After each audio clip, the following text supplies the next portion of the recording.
My name is Carlos F. Perez, go by Loso Perez, and I'm the owner, creative director of Prime Vice Studios.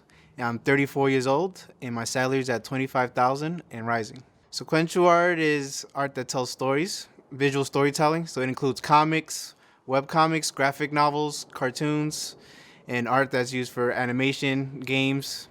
And within that, you create concept art that also applies to designing for apparel and so on and so forth, digital content.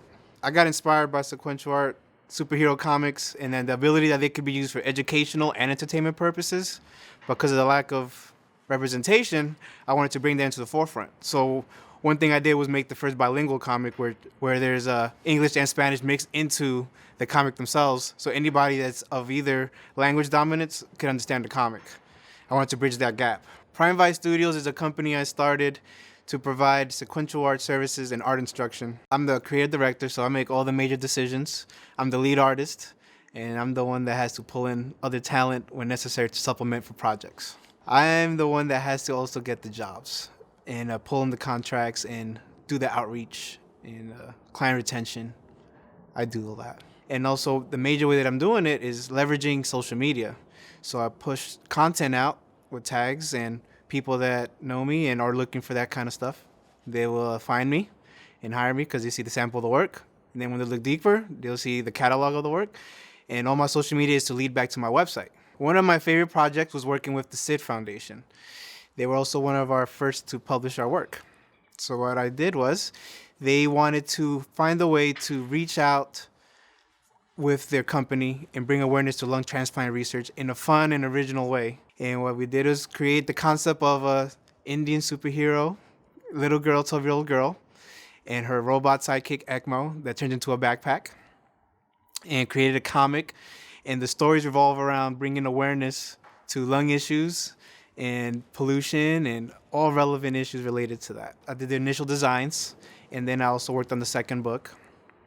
And what happened was we got an opportunity to go to India and teach a comics creation workshop in New Delhi. We introduced them to Lung Girl as a reference, and it was a great project because they got to develop art skills, which is not always encouraged everywhere.